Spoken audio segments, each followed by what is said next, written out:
Salut Margot, Hello. je suis ravi d'échanger avec toi dans ce nouvel épisode de Course épique. On enregistre cet épisode en Alsace, à proximité d'Aubernay, au lendemain de ta participation à l'Ultra Trail des Païens dans le cadre de l'Alsace Grand Est. UTMB, si tu devais qualifier ton état d'esprit et la post-course en un mot, comment je te trouve aujourd'hui? Fatiguée? Dégommé, décimé ou Ouais. légèrement Non, fatigué? fracassée, fracassée. Fracassé. Ouais. Ok. Tu sors du podologue là, Ouais. t'as les pieds pas mal rouges, il y a Ouais, du ouais, boulot. j'avais des ampoules, j'avais 6 ampoules sur les deux pieds, donc le pied gauche il a pris bien cher, Ok. T'as mais souffert voilà. beaucoup des pieds là pendant la Non, course? en vrai, j'avais tellement mal partout que j'ai envie de dire, le podologue il me disait ah mais t'as dû avoir hyper mal non, par rapport au reste ça allait. Margot, on enregistre cet épisode le 17 mai 2025 et figure-toi qu'aujourd'hui se tient la 21e édition de la Nuit européenne des musées, un événement culturel incontournable en France et dans toute l'Europe. C'est aussi l'Eurovision, je crois, on en a parlé dans la voiture. Donc il y a 3000 musées qui ouvrent leurs portes gratuitement aujourd'hui. Si on devait ouvrir le musée du trail, quelles sont les trois choses, les objets iconiques ou les créations, les œuvres que tu aimerais voir dans le musée du trail? Les trois premières que tu voudrais acquérir si tu étais conservatrice de ce musée-là?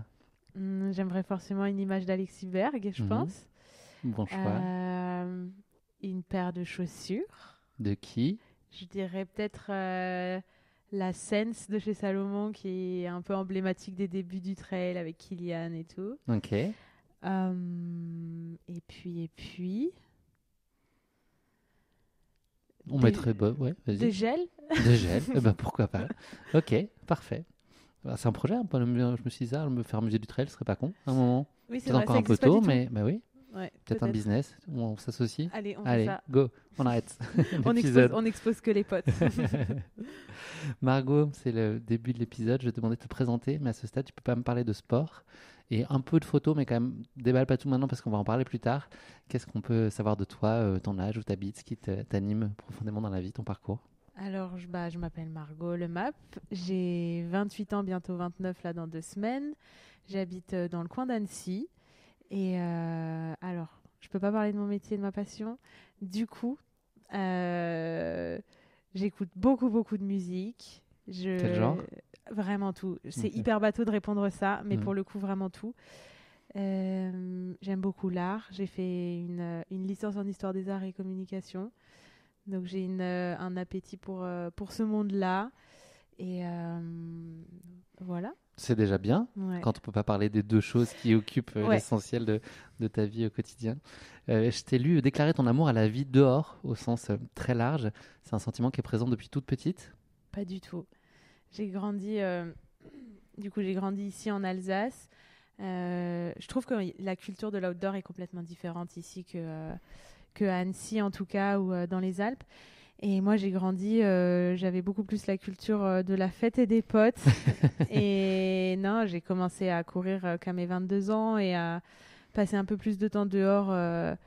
Quand je suis arrivée dans la région d'Annecy, parce que quand j'ai commencé à courir, je faisais de l'athlétisme, donc c'était un peu l'amour, le goût de l'effort, mais pas forcément de dehors, même si c'est le trail, ça m'a toujours beaucoup attiré. Mais non, je peux pas dire que je suis une enfant de la montagne. Et t'aimais quand même le sport quand t'étais plus jeune, non? T'as Non, fait du skate un peu, c'est possible ça? un peu, ouais. Ouais. J'ai la tronche à ça ou Non, on m'a remonté ça. Ouais, ouais. un peu. Non, vraiment, j'aimais beaucoup être avec les copains, les copines. On faisait beaucoup la fête. C'était mon groupe de potes, c'était un peu ma vie quand j'étais ado et je me suis construite socialement beaucoup, plus que dans le sport. C'était un calvaire, les crosses du collège et tous ces trucs. Ça a jamais été mon truc. Et non, je peux pas dire du tout que j'ai Hmm. grandi dans le sport, hein. Tu te voyais comment? T'avais des envies déjà sur ta vie d'adulte? Ce que tu projetais de ton cadre de vie, du métier que tu pourrais faire? Hum, Pas tant, j'ai toujours eu du mal à me projeter. J'ai eu une enfance, adolescence pas compliquée, mais j'étais pas la plus heureuse des enfants, très révoltée de tout et beaucoup de rage et ouais, c'était pas apaisé, on va dire, comme manière d'être et tout dans ma tête. Et du coup, je me projetais pas tant, j'étais très dans ce truc de le moment présent avec les potes et on profite et j'ai jamais eu d'objectifs pour lesquels j'avais envie de travailler, d'évoluer. C'est ça qui m'a fait beaucoup de bien quand j'ai commencé l'athlé, un peu tard à 22 ans, mais c'est là que j'ai découvert le goût de l'effort, de se mettre des objectifs, L'apaisement, il est venu de là? Ouais. Beaucoup, beaucoup, ouais. Donc, tu as commencé par l'athlé. Mhm. Ce qui t'a donné envie d'essayer? Et ben, de base, je voyais je commençais à avoir du contenu de trail qui me donnait vraiment envie. Je commençais à prendre un peu plus de plaisir à avoir des moments seuls avec moi-même en me baladant un peu ici en forêt et tout. J'ai commencé à courir et ça me donnait envie. Et en fait, je commençais un peu à suivre des plans d'entraînement sur Internet et tout. Et à un moment, il fallait commencer à s'entraîner sur la piste. Et ici, pour s'entraîner sur la piste, il faut être licencié. Donc, j'ai contacté le club à Aubernais ici. Ils m'ont dit oui, pas de souci, viens, fais une séance d'essai et tout. Et puis sinon, on te file juste une licence et puis tu viendras utiliser la piste comme tu veux. Et en fait, il y avait le groupe de demi-fond, de sprint et de trail route, quoi. Et je voulais, le plan, c'était d'aller avec le groupe trail. Parce que j'ai débarqué en retard à l'entraînement. Donc, eux, ils étaient déjà Au partis à premier l'échauffement. entraînement? Ouais, direct. Ok, qui t'a logué? Ils étaient déjà partis à l'échauffement. Et puis, c'est l'entraîneur de William, l'entraîneur du groupe de demi-fond, qui m'a dit vas-y, viens, échauffe-toi avec nous, machin. Et puis, hyper bon feeling. Et voilà comment je me suis retrouvée à faire du 400 mètres pendant 5 ans. T'as aimé très vite? Ouais. Qu'est-ce qui te plaisait? Déjà, j'avais une très chouette relation avec mon entraîneur, William, qui était là ce week-end aussi. Je pense que c'est un peu la première autorité que j'ai réussi à accepter dans ma vie. Et j'ai vraiment aimé ce truc de se mettre un objectif de temps sur des 400 mètres, 800 et tout. Après, je prétendais à pas grand-chose, hein, j'étais pas très bonne. Mais de voir en fait que quand je travaillais il y avait des résultats, quoi. Mhm. Et ça, je l'avais jamais connu à l'école, j'ai jamais été impliquée à l'école, j'ai jamais été impliquée dans des clubs de sport ou dans quoi que ce soit, et j'ai découvert ça comme ça, quoi. Tu t'es vite pris au jeu de la performance, d'essayer de t'améliorer, de progresser? Ouais, tout de suite. Ouais, c'était addictif. Et en fait, ça m'a mis un cadre de vie. J'ai appris que dormir, c'était important, que fumer, c'était mal, que faire trop la fête, c'était pas bien. Et en fait, j'avais tellement envie Enfin, c'était addictif, quoi, de me voir progresser. Et donc, petit à petit, je mettais les choses en place et puis j'ai progressé. C'était facile pour toi de te satisfaire ou est-ce que tu étais très très exigeante et parfois déçue de ce que tu faisais ou est-ce que globalement tu étais bienveillante sur ton approche, ta progression? Non, très exigeante. Je pense que je le suis encore. Un peu moins maintenant, mais quand même très très exigeante avec moi-même. Et c'est quelque chose, je pense, c'est important. Et puis il y a même dans mon métier, je trouve que c'est important de pas tout le temps se satisfaire trop de ce qu'on fait. Et c'est aussi quelque chose qui nous pousse à faire de mieux en mieux. Sauf, faut forcément avoir des limites à ça, hein. C'est cool parfois de faire une petite pause, de voir ce qu'on a fait. Trop cool, fêter un peu et après retourner au boulot, quoi. Le temps de la célébration, faut pas Ouais, l'oublier c'est dans ça. tout ça quand même. C'est ça. Ouais. Le trail, il arrivait à quel moment? C'est arrivé en 2021. J'ai fait en fait un stage en tant que community manager au Team Sidas Matrix. Et après, j'ai travaillé avec eux pendant une année, en même temps que ma dernière année de master à Fribourg, en Suisse. Et à ce moment-là, du coup, je vivais à Châtel, dans la vallée d'Abondance, parce que c'était à mi-chemin entre les cours en Suisse et Chamonix, où il se passait pas mal de trucs pour le boulot et le team. Et là, il s'est passé quelques mois où je continuais à m'entraîner sur piste, où je descendais dans la vallée à monter en Suisse pour me faire mes entraînements et tout sur piste. Et en fait, à un moment, ça faisait plus sens, quoi, c'est tellement dur aussi, les SP800, tout ça. Y a un aspect de groupe qui est hyper important dans la pratique de l'athlé. Enfin, moi, je pouvais pas faire ça toute seule, quoi. Il y avait plus de sens à ça. Et puis, surtout, j'étais en pleine montagne. J'avais envie de mettre le nez dehors, quoi. Donc, c'est arrivé en 2021, tranquillement. Et j'ai passé quelques années à faire des 20 bornes, 30 bornes. Le trail, moi, ça me faisait vraiment peur, quoi. En fait, je l'ai vraiment sacralisé. C'est tellement quelque chose que je veux faire depuis toujours. Et puis, quand j'ai commencé l'athlé, William, mon coach, me disait non, mais il faut que tu apprennes à courir. J'étais vraiment. Je pouvais pas faire les échauffements avec les filles et tout. Et, et du coup, en fait, il y avait ce truc de faut que tu fasses du 400, faut que tu fasses du 800, 5000 c'est trop, 10 000 c'est trop. Donc un 20 bornes en trail, je me disais mes trucs de fou quoi. Donc pour en arriver à faire ce 100 bornes d'hier par exemple, c'est passé des années de flipper, de est-ce que je le fais, est-ce que je le fais pas, mais non, mais je suis pas prête, mais nanana. Ouais. C'est quoi ce que tu penses être tes qualités et puis les choses que tu dois travailler sur, notamment sur le trail et puis aussi sur la dimension mentale? Hmm, Bah là, si je prends l'exemple d'hier, clairement la gestion, l'expérience de course, la gestion de course plutôt catastrophique. C'est une première. Oui, c'est ça. Mais après, faut que je progresse physiologiquement, quoi, que je sois plus rapide, sur peut-être un peu du plus court et tout. Mais apprendre, c'est pas mon métier, Hmm. c'est une passion, mais je prends tout très à cœur. Donc forcément, ma passion, je la prends à cœur malgré un niveau pas extraordinaire et tout. J'ai envie de bien faire, quoi. Est-ce que le coureur devant toi, il se sent plus menacé si il est dans une montée ou dans une descente avec toi dans le dos?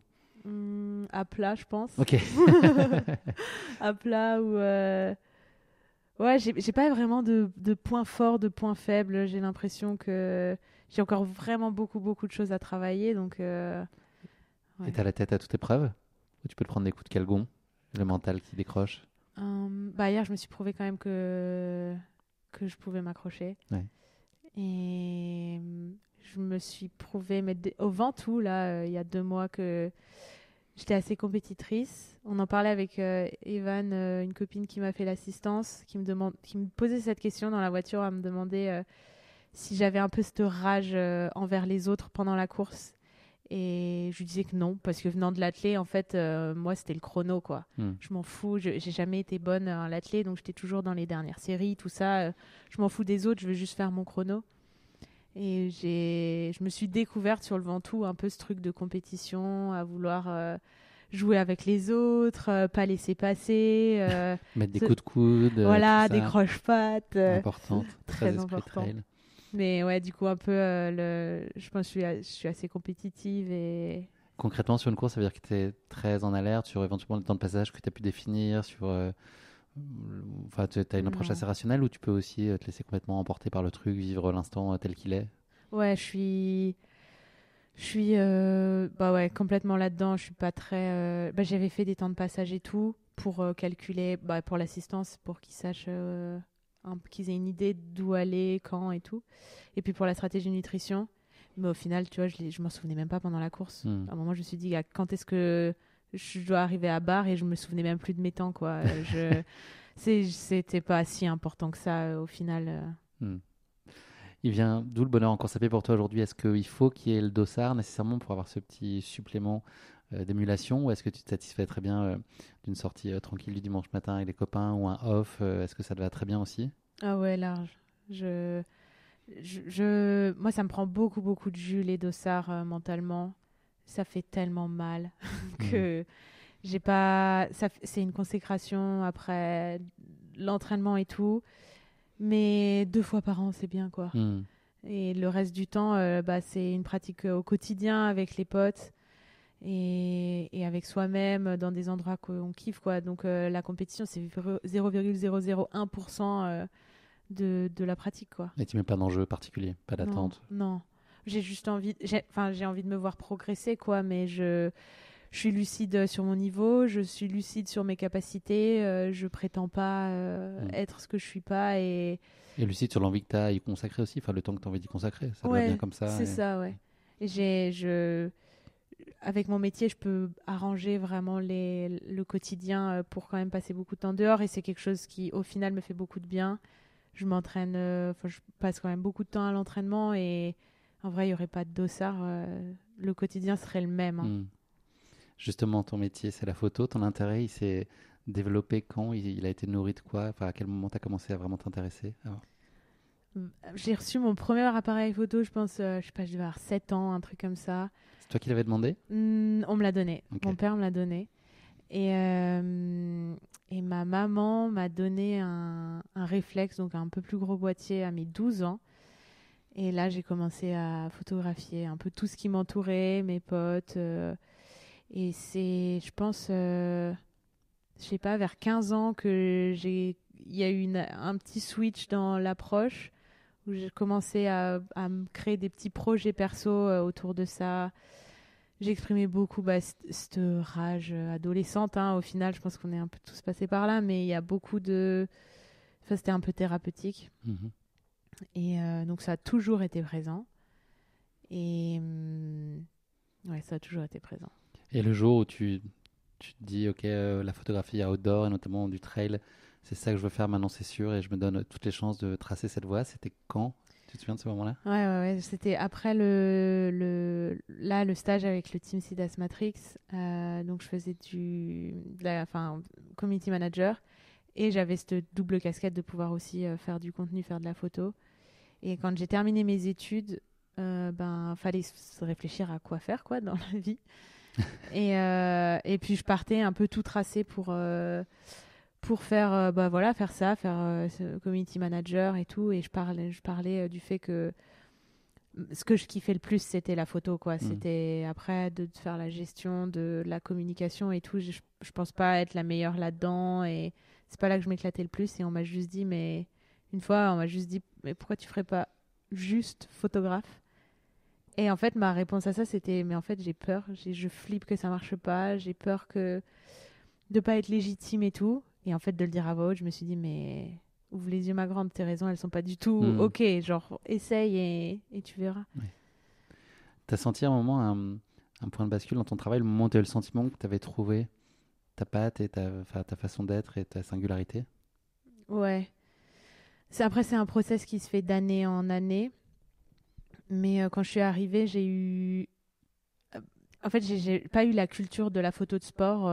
J'ai plus eu une culture de la photo de rue, de la photo d'architecture, de la photo d'art. Et du coup, et je pense que j'arrive pas encore aujourd'hui, même à ce que j'ai en tête, à le retranscrire. Et de toute façon, c'est un boulot infini. Et je serai jamais satisfaite de ce que je fais de toute manière. Mais je vois que d'année en année, je commence à me détacher vraiment, vraiment du regard des autres et de ce qu'on peut dire de mon travail. Alors qu'au début, j'avais peur que ce soit trop loufoque, d'aller trop loin dans la colo, de chercher des angles un peu trop bizarres ou je sais pas quoi. Et là, l'année dernière, ça a été une année hyper compliquée. Et il y a un moment où je me suis dit, ouais, si je veux m'en sortir psychologiquement, il faut que j'arrête de porter un avis sur tous ces trucs et juste que je vive mon truc, quoi. Et comment tu le définirais, ton truc là, justement, ta patte? Qu'est-ce qu'il y a là? Est-ce qu'il y a un fil conducteur entre chacune de tes images ou pas? Qu'est-ce que toi t'y mets? Qu'est-ce que tu as envie que les gens y trouvent? Moi, je suis obsédée avec la couleur. Et pour moi, beaucoup de mon interprétation du moment passe là-dedans. Si ça a été un moment triste ou dur pour l'athlète, j'aime bien grandir toutes ces émotions à travers des images peut-être plus sombres ou je sais pas, des profils colorimétriques et tout complètement différents. Ouais, ça passe beaucoup par la couleur et les angles. Et les détails, j'aime beaucoup aussi. Je suis pas forcément attirée par les belles photos où on va voir un paysage grandiose avec un. Enfin, c'est beau, c'est de l'esthétique, mais c'est un peu genre comme tous ces gros débats qu'on a eu quand on est passé de la Renaissance à des courants comme ouais pendant la Renaissance à des trucs beaucoup plus abstraits. Même Monet et tout quand quand il a débarqué avec ses nénuphars, c'était trop bizarre quoi et j'aime bien ce truc où ça laisse la place un peu à l'imagination et pas juste voir le beau et voir une image ouais, qu'elle laisse un peu l'espace de s'imaginer ce que ça a été et pas qu'on te donne tout cuit. Donc j'aime bien... Et à chacun d'y voir ce qu'il veut finalement. C'est ça. Donc j'aime bien des petits détails sur les sacs où tu peux voir les gels qui coulent dans tous les sens, où tu peux t'imaginer que peut-être il n'a pas fini à les bouffer ces gels, qu'il n'a pas réussi à les bouffer, ou des pieds un peu ensanglantés. La preuve en image. Voilà, des trucs ouais, qui te laissent un peu... J'ai peut-être pas une approche très journalistique de mon travail. Voilà. À chacun d'aller y piocher ce qu'il veut. C'est ça. Ce que ça t'apporte, ce que tu aimes le plus aujourd'hui de ce que tu fais? Les gens que je côtoie. C'est un super milieu où on se serre tous les coudes et c'est tous et toutes les coudes et c'est trop chouette. Et puisque, enfin, moi, ce que ça m'apporte à moi-même dans mon quotidien, tout, c'est impossible de dire un truc, quoi. Il y Ouais. a trop de trucs. Il n'y a pas un mot qui englobe tout. Non. Et il y a des choses difficiles? Il y a des choses tu fais avec moins de gaieté de cœur? Hmm. Une fois que on parle d'admin et de facture, mais Ah hormis ouais, ça, ouais, voilà. est-ce qu'il y a d'autres choses qui te pèsent? Non, non, pas tant. Tu ressens parfois de la lassitude? Est-ce que si tu as déjà eu des gens avec qui tu as déjà travaillé plusieurs fois ou autres, des contextes ou des courses que tu as déjà fait X fois, est-ce que tu arrives toujours à rafraîchir un peu le regard que tu portes dessus, y aller avec enthousiasme, ou est-ce que parfois c'est un peu moins simple? Hmm. Non, j'ai pas l'impression. J'ai l'impression qu'il y a toujours des nouveaux angles à aller chercher. Après, je suis là que depuis 3 4 ans, hein, donc Mm. ça viendra peut-être un peu plus tard. La vidéo, ça prend quelle place pour toi? Ça prend de plus en plus de place. Ça te fait envie autant? Ou tu le fais parce que c'est aussi les usages aujourd'hui, beaucoup? J'eus fait pour pouvoir m'adapter aux demandes de mes clients. Aujourd'hui, je travaille beaucoup en binôme avec mon meilleur pote, Julien Laurent, qui lui est juste trop fort avec la caméra en main. Et moi, un peu moins et un peu plus dans ce qui se passe dans ma tête et dans la créativité. Et on est un trop bon binôme pour ça. Mm. Il comprend, enfin, on se comprend parfaitement. Et du coup, on a de plus en plus de projets que je réalise. Du coup, je suis réalisatrice et lui, chef opérateur. Et ça marche trop bien comme ça. Mm. Ça change quelque chose de toi-même pratiquer? Tu penses que ça t'apporte un supplément de compréhension par rapport aux gens que tu peux côtoyer ou à ce que tu dois documenter? Ouais, je pense. Je pense mais même là, hein, l'expérience que j'ai vécue hier, elle m'a ouvert les yeux sur tellement de choses. Je pense que je photographierai plus jamais de la même manière un ultra. Je réalisais pas à quel point c'était dur. Mm. Et, et ouais, en fait, il y a des moments clés. On sait que les ravitaux, c'est important. Mais hier, j'ai appris que les gens sur les ravitaux, c'est tellement plus important que les gels que tu vas gober et tout. Et forcément, je pense qu'aujourd'hui, j'aurais encore plus envie de montrer ça, les équipes qu'il y a derrière les coureurs et coureuses. Et ouais, de pratiquer, ça m'aide dans mon point de vue, je pense, mais aussi tout simplement à pouvoir un peu me trimballer partout avec le matos et avoir ce qu'il faut pour gambader, quoi. Tu arrives à trouver aujourd'hui le bon équilibre entre tes projets, on va les appeler commerciaux, et tes projets plus perso? Ouais, c'est compliqué. Là, le dernier mois, par exemple, cette course-là me tenait beaucoup à cœur, donc j'avais envie de lever un peu le pied, mais en fait, il y a tellement de trucs à faire. Et il y a tellement de plus en plus de sollicitations, c'est trop bien. T'as pas envie de dire non quand t'as des trop beaux projets qui te sautent dessus. Mais problème de riche, hein. Mm, Je vais pas du tout m'en plaindre. Dernière question sur le sujet, comment est-ce que tu aimerais que ton travail soit reconnu? Les plus belles choses qu'on puisse te dire sur ton travail? Hmm. Que ça les a emmenés quelque part. Peu Comme ça. importe où. Ouais. J'aime bien, moi, quand parfois tu as des images, tu les regardes et t'arrives pas à les interpréter, ça t'emmène dans ta tête, quoi. Mm, Et parfois tu peux rester, ouais, 3 4 bonnes minutes dessus et ça, moi, ça me fait kiffer. mm. Ton réalisateur préféré, c'est qui? Hmm. Parce que quand tu parles de ça, ça me fait penser à David Lynch, tu vois. Oui, bah, Ouais. j'ai écouté encore la semaine dernière des interviews de lui, mais je pense pas que ce soit mon réalisateur préféré. Mm. En tout cas, dans sa démarche, en tout cas, de laisser plein de points d'interrogation et Ouais, d'interprétation, il est quand même ouais, très comme ouais, ça, ouais. quoi. J'aime beaucoup Stanley Kubrick en vrai, Mm, mm. mais Plus maniaque. Léger. ouais. Mais Ouais, c'est lui il aussi. y a beaucoup. Villeneuve, pas tout. Ah, je sais pas. Denis Villeneuve. Ouais, Mm. parfois. Il y a des belles Parfois choses. très bien, parfois très bizarre. Ouais. Mais Mais plus de bien, je trouve. ouais. Je suis fan. C'est vrai? Ouais, j'adore. Ah, trop bien. Mm. Bon, on s'entend bien alors. Merci Margot. Un autre petit détour, pardon. Tu as aussi d'autres casquettes, tu donnes de la voix. Donc, dans deux contextes différents à ce jour. Tu as été commentatrice pour l'UTMB, à l'occasion de Chianti, là, début mars. Tu es aussi dans le podcast Le Trail qu'on aime. Ça t'apporte quoi, ces casquettes additionnelles? Ça a été un gros challenge pour moi. parce que je j'ai pas du tout l'habitude de montrer ma tête, quoi. Et non, C'est ta maman? c'est ma maman qui va nous Bonjour. prendre en photo. Ah, ok. Qu'est-ce que je disais? Qu'est-ce que je disais? Ouais, c'est un énorme challenge pour moi parce que ouais, jusqu'à présent, je montrais pas trop ma tête sur nulle part. Et du coup, de me montrer, ou qu'on m'entende, ça a été un gros challenge. Je pense que j'ai un truc avec, enfin, pas la peur du regard des autres, mais je sais pas, c'était un truc, quoi. Tu parles au passé, t'as remarqué? Ouais, c'est Ça va mieux. mieux? Ouais, ça va mieux. Ok. Enfin, ça m'a beaucoup aidé. Euh, et ça m'a donné beaucoup de lâcher prise sur ma parole, sur ce que j'avais à dire, sur mes positions sur certains sujets. Et non, et c'est un bel exercice. C'est pas facile du tout de prendre parole. T'as beau avoir des débats et des conversations trop chouettes avec tes potes, pour une raison inconnue, quand il y a un micro, c'est Hmm. tellement plus compliqué d'organiser tes idées. Et ça, c'est forcément bon à prendre, quoi. Tu vas le faire de plus en plus? Ouais, j'aimerais bien. Ok. Il va falloir agrandir les semaines, allonger les calendriers, pousser les Mhm. heures. Là. Ouais, c'est clair. Merci beaucoup pour cette intro, Margot. On va passer à notre questionnaire de Proust. J'ai 3 questions très philosophiques pour toi. Je te les ai livrées avant pour que tu puisses te préparer. Je fais ça à chaque fois avec mes invités, juste sur ces questions-là, pour que ce soit un peu plus facile pour eux de se projeter.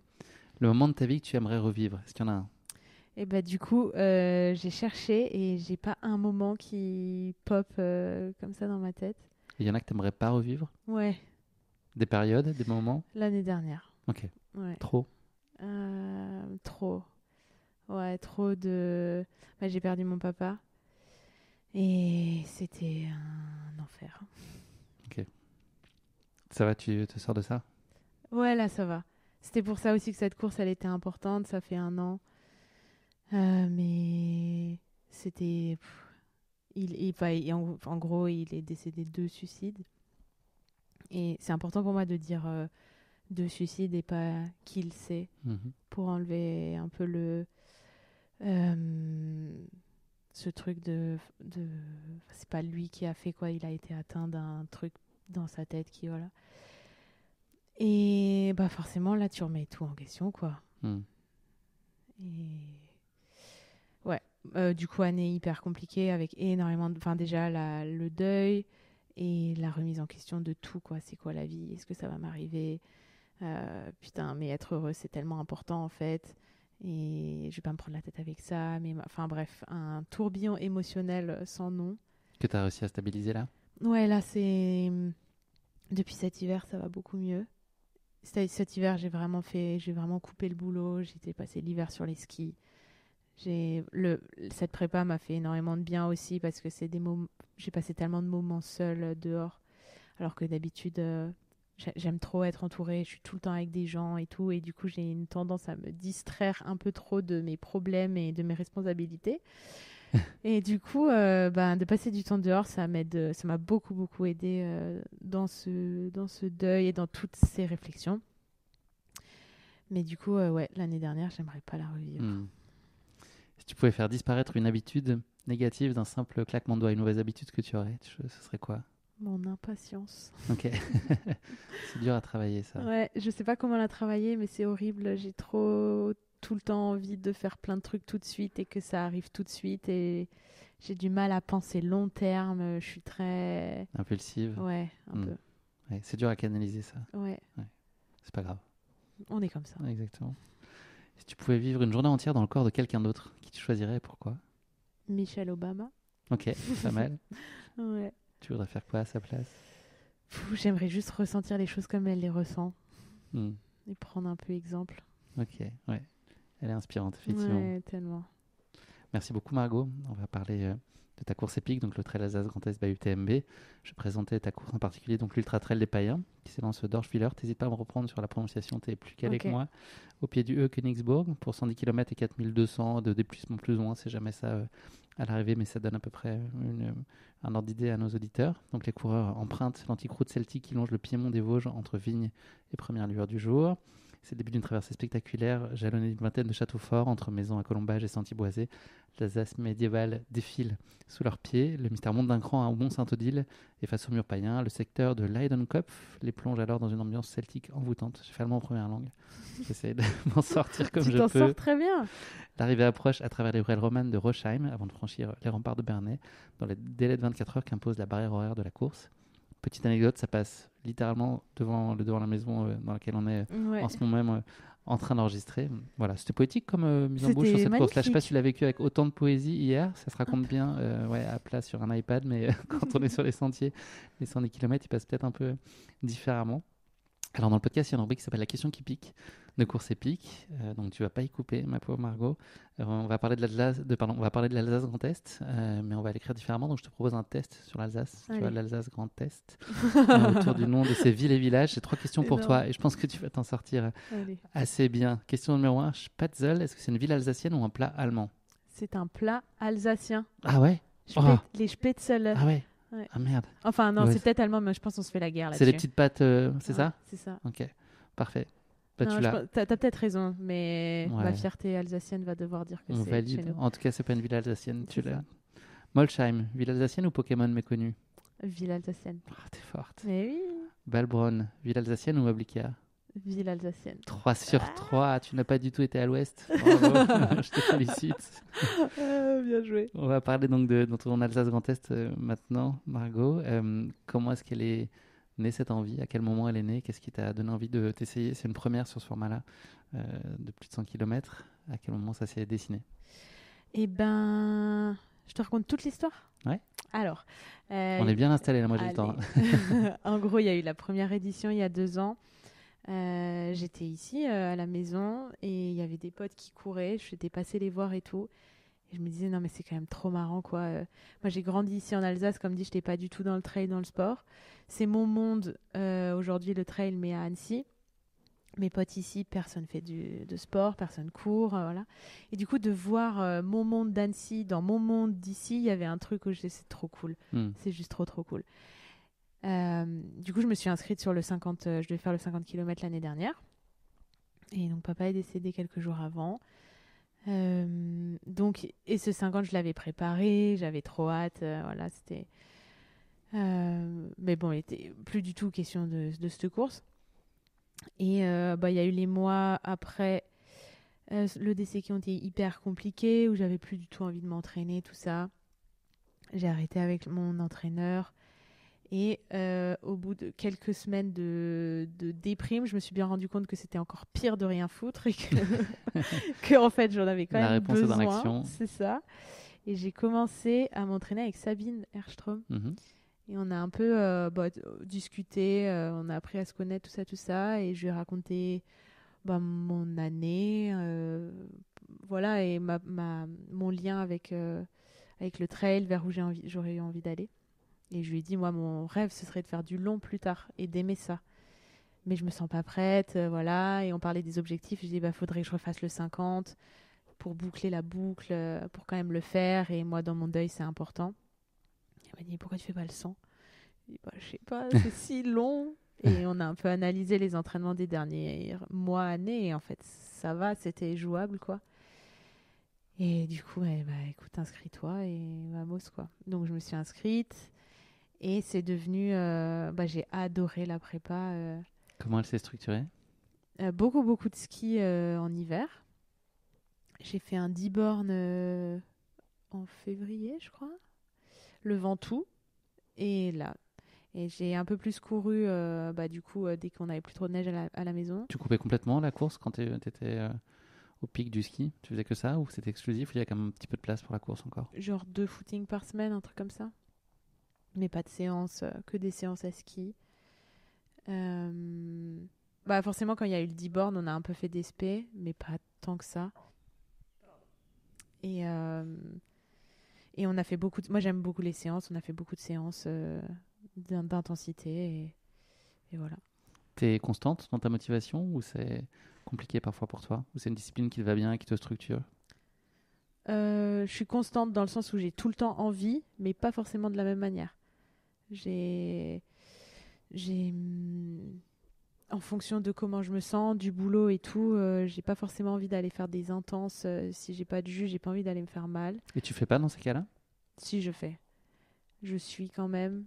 Euh, mais ouais, là, ce que j'ai adoré, c'est le long, quoi. Faire des.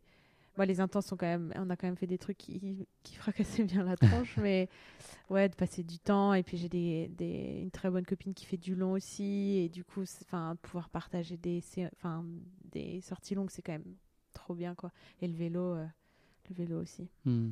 C'est pour éviter la lassitude aussi ou c'est enfin de croiser comme ça? Ouais, je pense que ça me. Ouais, je pense que je me lasserais peut-être un peu vite si je faisais qu'un seul truc. Ouais.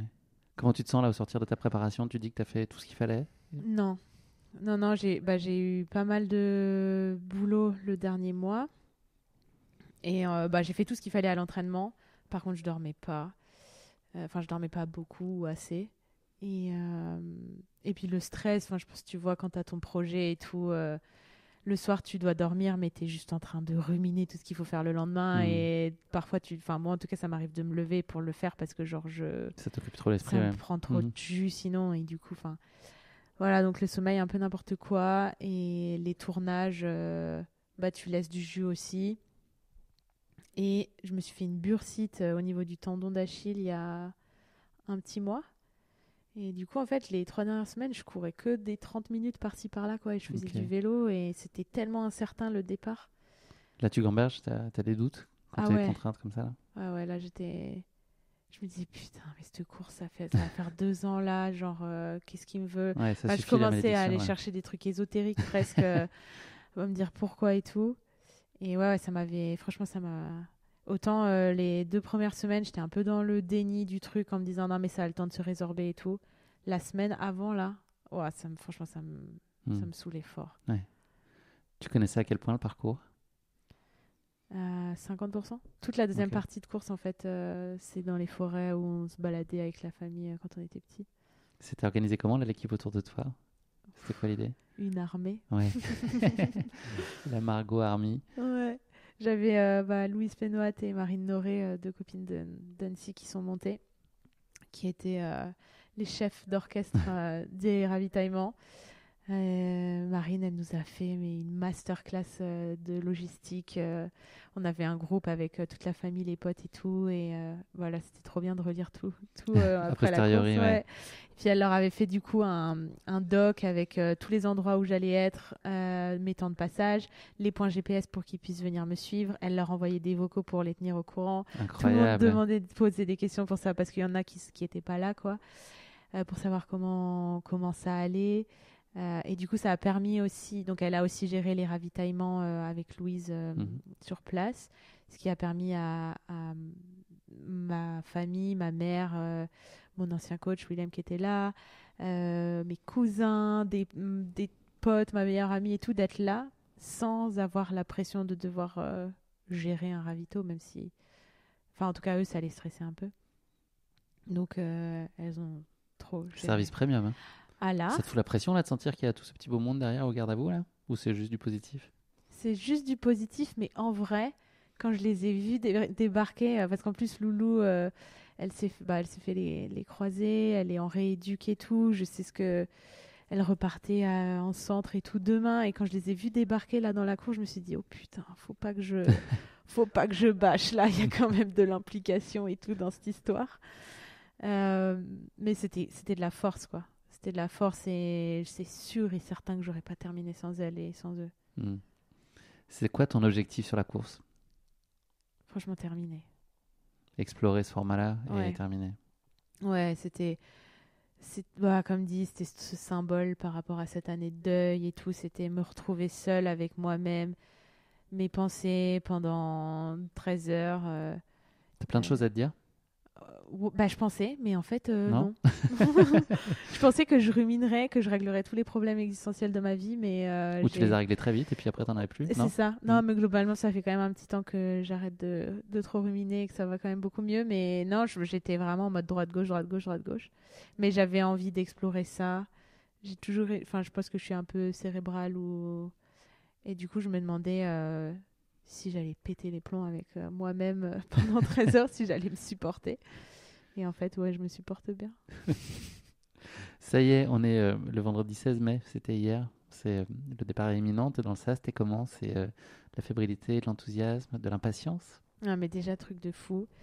Ma meilleure amie qui est en road trip en Amérique du Sud depuis 2 ans, Oula, que j'ai pas vue depuis 2 ans, qui l'année dernière, du coup, quand papa est décédé, on passait des heures au téléphone. Elle voulait rentrer en avion, tout ça, alors qu'elle y allait en bateau. Elle avait tout son projet de voilà, voulait rentrer pour être là pour moi. Et je lui avais dit non, non, non, on va gérer ça comme ça et tout. On s'était pas vu depuis 2 ans. Et là, elle est là. elle est là. Surprise, le matin même? Ouais. Qu'elle rentrait là, quoi, et qu'elle allait être là sur la course. On n'avait pas réussi à se voir avant et tout, donc déjà j'avais ce truc où à un moment je vais la croiser sur un ravito et je vais plus jamais avoir envie de partir. J'ai 2 ans de ma vie à lui raconter et elle aussi. Et en fait, elle était là au départ et j'avais trop hâte d'y être, j'étais trop contente, il faisait beau, tout le monde était trop souriant. Et puis là, je la vois débarquer, donc c'était trop fort. Et, et puis, il y avait, en fait, c'est trop marrant parce qu'il y a plein de connaissances du lycée, du collège, de machin. Et du coup, c'est trop chouette de revoir tous ces visages. Et ouais, quand j'étais sur la ligne, j'étais trop bien. C'était enfin, quoi. Enfin, le moment d'y être, quoi, et d'y aller. Margot, je vais découvrir le récit de ta course parce que moi je t'ai vu à la toute fin, mais entre les deux, j'ai pu suivre sur Live mais ça ne m'a pas raconté en détail comment ça s'est passé. Est-ce que tu veux bien nous embarquer, les auditeurs et moi, là dans ta course, nous raconter les grands moments, les grands chapitres? Ah, il y a eu 2 grands chapitres, la partie 1 et la partie 2. Non, mais je suis partie, je savais qu'il fallait partir doucement parce que c'est long. Mais en fait, le doucement d'un ultra, c'est tellement doucement que j'étais quand même trop rapide quoi, sur la première partie. Il y a eu la première montée vers le Haut-Königsbourg où j'avais peur par rapport à ma bursite parce qu'elle me faisait mal en bosse et du coup avec le kiné on s'était dit là les dernières semaines pas de footing en bosse, que à plat, 30 minutes et en fait tu verras si c'est guéri ou pas dans la première montée quoi. Pression. Ouais, du coup je sais toute la montée j'étais là à suranalyser la moindre sensation que j'avais dans les pieds, dans les tendons et en fait quand je voyais que j'avais rien. Mais c'était l'euphorie totale, quoi. En plus, il faisait beau et tout. J'arrive au Tiens, si Königsbourg. j'accélérais. Voilà, c'est ça. Je suis arrivée au Königsbourg, j'ai croisé un pote, Alex Viol, avec qui on fait le podcast. Ouais. Et on est passé dans le château et tout, c'était trop bien. Et là, genre, petite lumière du matin et tout. Et je me disais, ouais, mais cette journée, elle va être folle, quoi. Genre, ça y est, je savais que j'allais la vivre. J'avais des grosses incertitudes sur la bursite. Je me disais, peut-être je vais devoir abandonner, peut-être je vais le faire, mais dans une douleur horrible et je vais me péter pour le reste de la saison. Et là, en fait, non. quand je commençais à réaliser que, en fait, le scénario de peut-être je vais rien avoir et j'aurai les douleurs de la course, mais ça va me laisser tranquille. Euphorie dans ma tête, quoi. Peut-être un peu trop. Du coup. Tu regardes un peu quand même là où tu es positionné chez les filles, en Non. classement et tout ça, ou tu pas du tout là-dedans? Je le savais parce que il y avait Lena Lochner, une coureuse de chez The North Face, qui Strato et qu'on a vu partir. Enfin, moi, je m'attendais très bien à ce qu'elle soit bien devant nous. Et après, on était plus ou moins à 3 tout le temps. On se voyait, on se faisait des petits yo-yo et tout. Mais de toute façon, la stratégie, c'était vraiment avant barre, pas de. Enfin, on va pas commencer à se regarder, quoi. Donc là, les 60 premiers, si tu devais les résumer, et puis dans quel état on te récupère au 60e? C'était. Ouais, c'était ma plus belle sortie longue de toute ma vie. C'est dommage qu'il y ait une deuxième partie à C'est cette ça, sortie longue. ouais. Ouais. Et en fait, dans la descente vers Bar, je commençais à avoir mal au. J'avais déjà quelques ampoules, mais c'était pas dérangeant. Et en fait, dans la descente vers Bar, j'ai un ongle qui commençait à se décrocher et à frotter sur le dessus du pied. Et là, ça commençait un peu quand même à me saouler, ouais. Et en fait, sur la fin de la descente, ça me faisait quand même pas mal. Donc, je sais pas si je retenais beaucoup dans les coins. Enfin, je changeais un peu ma manière de courir pour pas trop que ça tape dans les pieds. Et du coup, quand je suis arrivée à Bar, on a dû faire une petite opération avec les podologues. Enfin, opération. On a dû péter quelques ampoules avec les podologues et tout. Ok. Et au moment de repartir, Belle tu sais, bosse derrière là. ouais, sur le bitume en plus, il fait chaud et tout. Il y a une petite partie sur le bitume, genre route des Vignes, là. Et tu sais, ils viennent de te péter les ampoules, de te mettre les pansements, donc tu as un peu plus d'épaisseur, quoi, au niveau des pieds. Ça défonce, ça fait trop mal. Et avant que ça, tu sais, ça se réchauffe et après tu sens plus rien, mais les premiers mètres, là, je me suis dit, oui, je commence à avoir mal musculairement. Les ampoules, ça devient problématique. Et je me disais, là, on y est. On est à la moitié. Ouais. Et la moitié, c'est 60 km.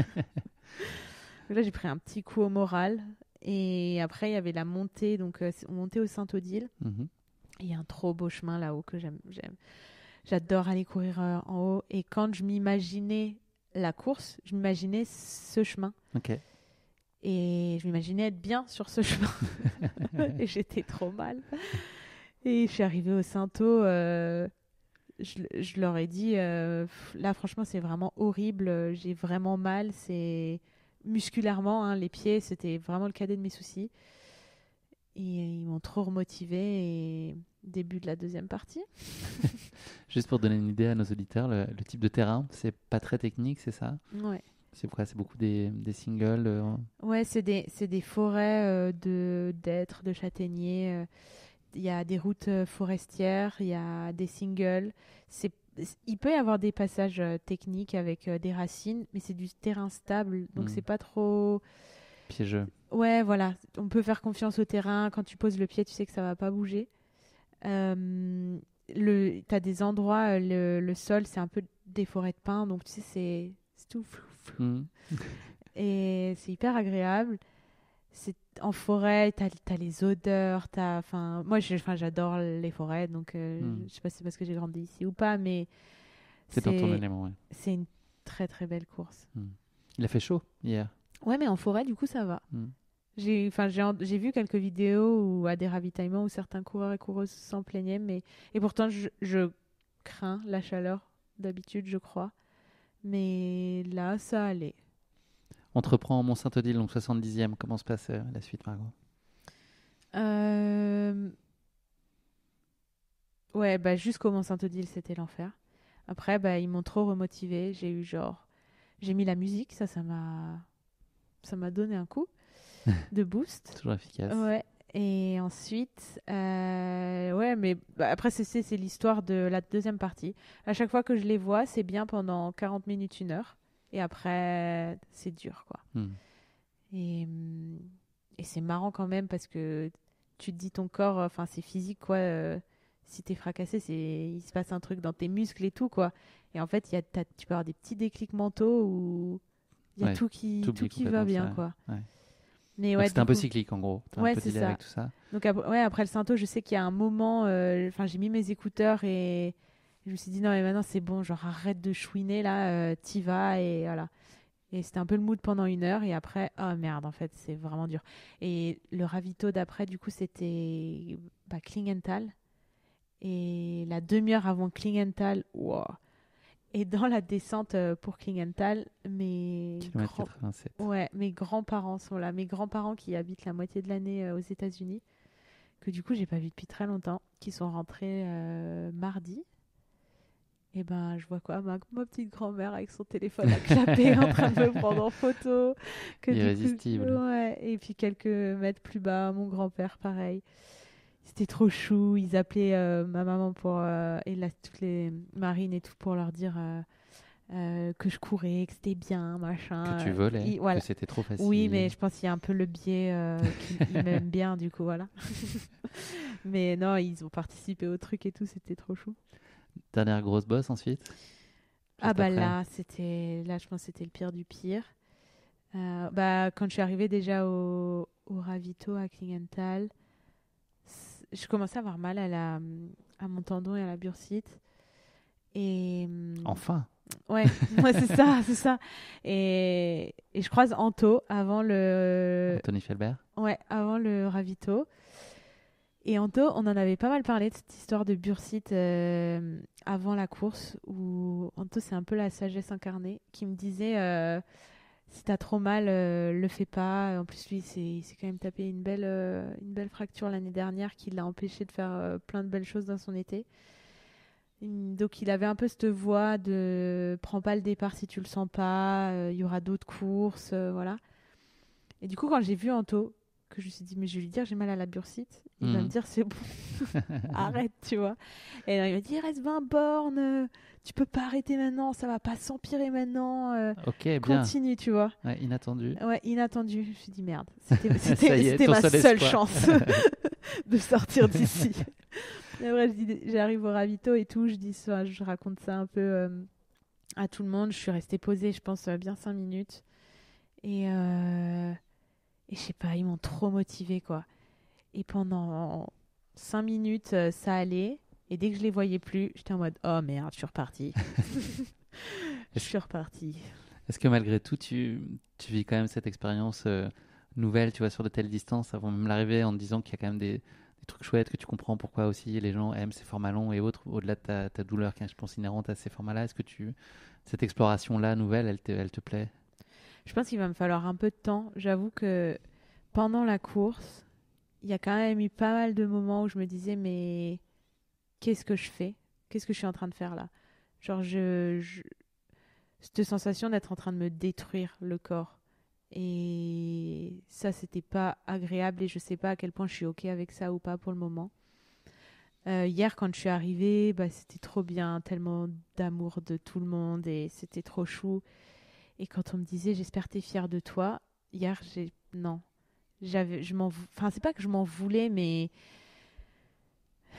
je sais pas si je pense que c'est la douleur de l'ultra, hein, on vit tout ça comme ça, ou je sais pas si j'étais pas bien préparée ou s'il y avait cette histoire de j'ai pas assez couru les 3 dernières semaines ou quoi, mais j'avais cette sensation de ouais, c'est pas sain là ce qui s'est passé, c'est pas ouf. Et là bah forcément maintenant après hier soir j'avais vraiment mal au psoas, j'arrivais pas à lever ma jambe et derrière le genou j'avais aussi une petite raideur. Et du coup, forcément, je commençais à me dire, putain, j'espère que je me suis pas fait une merde, quoi. Mais là, je suis contente de l'avoir fait. Je vois tout ce qui pourrait être mieux fait. Et il va me falloir du temps avant de me dire, j'ai envie de reprendre un dossard sur du long et tout. Mais je palpe ce truc de t'as envie d'y retourner. Ouais. Déjà, 24 heures après.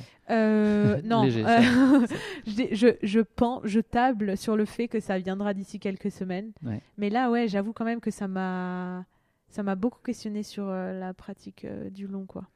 T'as dit à l'arrivée, je suis pas sûr d'aimer ça, hein, c'est ça? Oui. Ouais. Ouais, Ça synthétise bien l'état d'esprit. Et la fin de course avait été, c'est beaucoup plus plat et tout ça, ça s'était bien passé, là, t'as serré les dents? Ouais, bah, en fait, à Klingenthal, elle m'avait dit que Manon était genre une dizaine de minutes derrière moi. Et que en gros si je continuais comme ce que j'étais en train de faire, ça le faisait, quoi. Sauf que je me suis trop reposée sur mes lauriers et puis j'allais pas bien, donc j'ai pas poussé. Et à un moment il y a un gars il y avait plein de gars qui me dépassaient, j'étais clairement en train de ralentir et il y a un gars qui me dépasse, qui me dit elle est 2 minutes derrière toi, quoi. Et là ça m'a un peu mis ce truc où j'avais pas la pression du résultat, de la place et tout. Mais forcément, quand tu arrives au kilomètre 90, que on te dit que tu fais 3e et tout, tu as envie de l'assumer jusqu'au bout. Et du coup, je me suis un peu mis la pression. Et à un moment, genre, elle était là. Et c'était une partie un peu plate. Et j'étais tellement dans le mal à ce moment-là.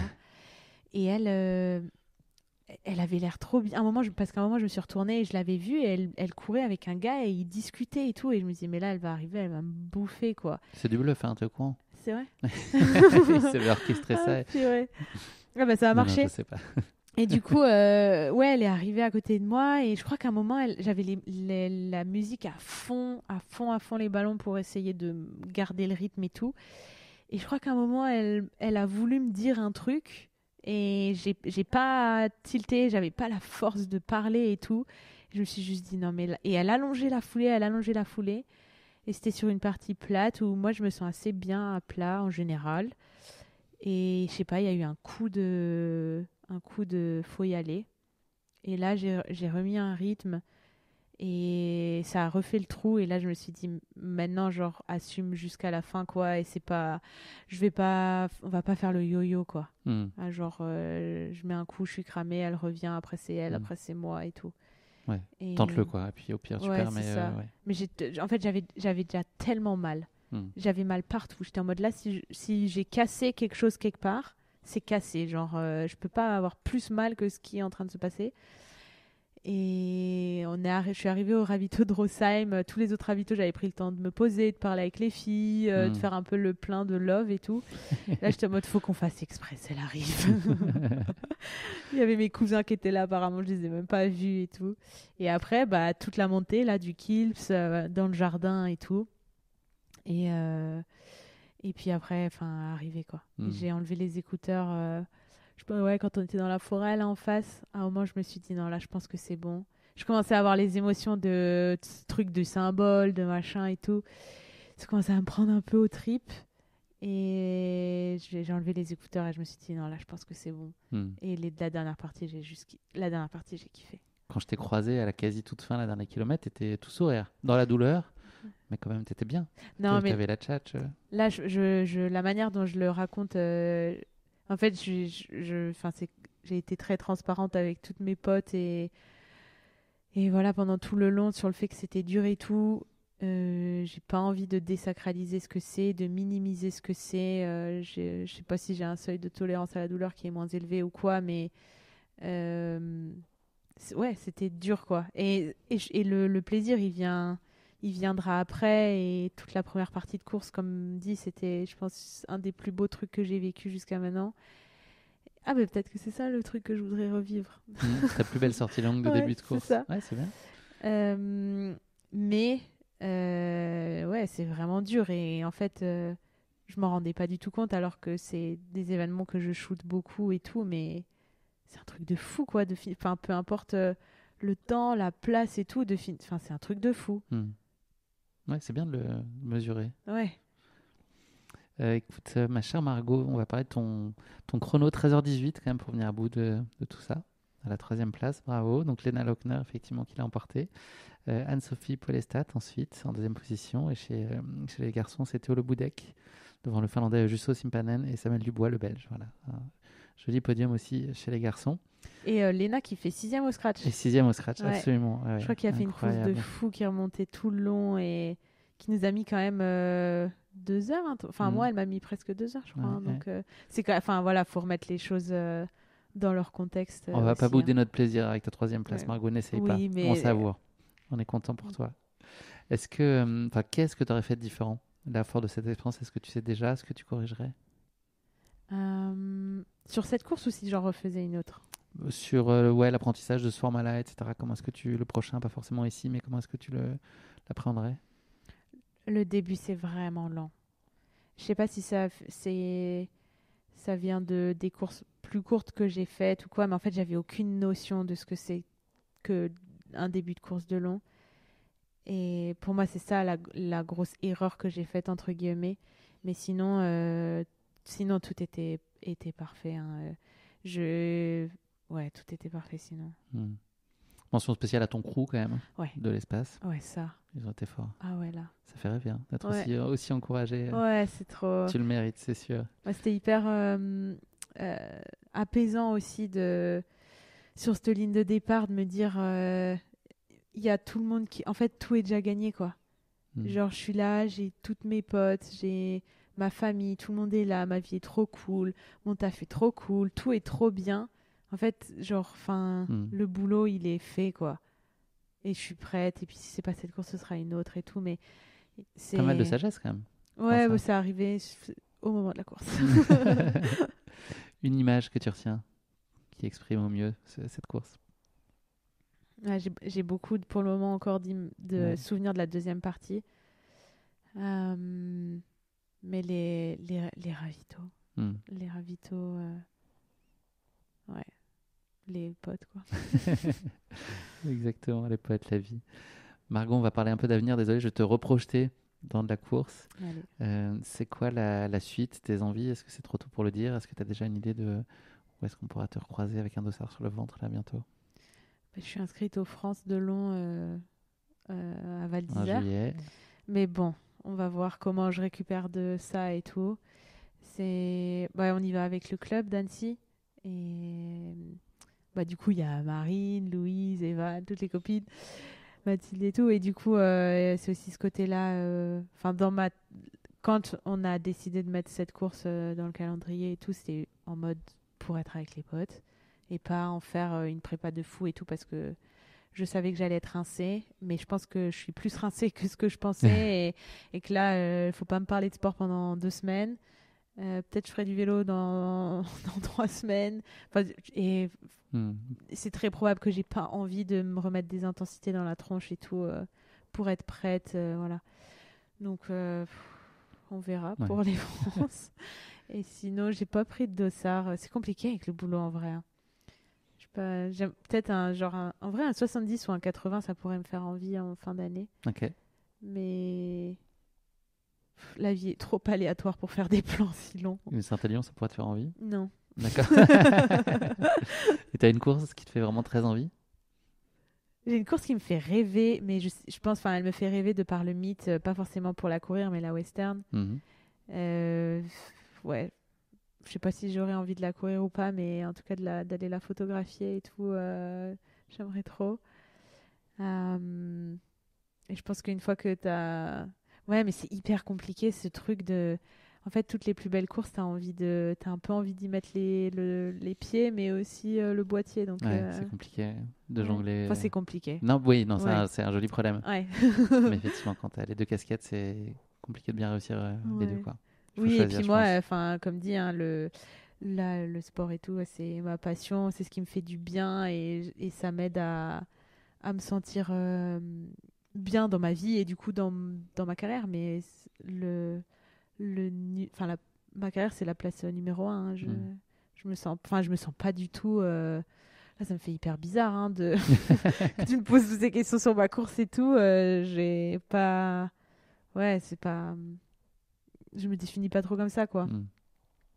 T'as un gros projet pro là dans l'année qui t'enthousiasme, mais en particulier, enfin, j'imagine que t'as 1000 choses, mais est-ce qu'il y a des choses ou un projet peut-être perso à plus long terme que t'as envie de mener? Ouais, là, on a pas mal de projets avec Julien, du coup, en vidéo. On a des belles choses qui vont se faire aussi sur l'UTMB. J'ai pas trop encore envie d'en Mhm. parler. Et ouais, faudrait que j'ai pas de projets perso qui sont planifiés, définis et tout. Mais c'est sûr qu'il faut que j'arrive à en foutre un peu plus dans mon calendrier parce que c'est de base une passion et j'ai pas envie de perdre le truc à bosser que pour des clients et à Mhm. perdre un peu ma patte ou c'est quand même cool de pouvoir carte libre sur ce que tu veux faire quoi. Ouais, absolument. Merci beaucoup Margot, c'est la dernière question de l'épisode. C'est pas le mot de la fin, pardon, c'est le motto de la fin.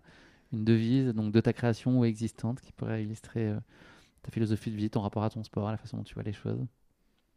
Hmm, J'aime bien petit à petit l'oiseau fait son nid. Pas mal. Ouais, C'est des cigognes dans le coin, non, qui font ouais, leur nid. Ouais. ouais, c'est ça.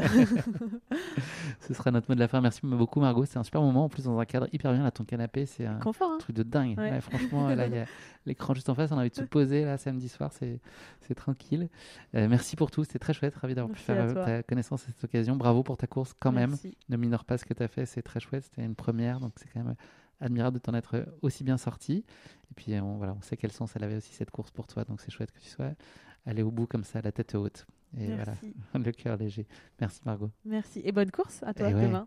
Et oui, demain départ 7h. Ouais. 50 bornes, j'ai hâte de tout ce que j'entends là, j'ai vraiment vas envie adorer. d'aller me frotter à ça. Là. Je pense que 50 bornes ici, c'est le format parfait entre tu peux prendre le temps mais tu peux quand même courir quoi. Parfait. Tu vas kiffer. Ouais, j'ai hâte. Salut Margot. Salut.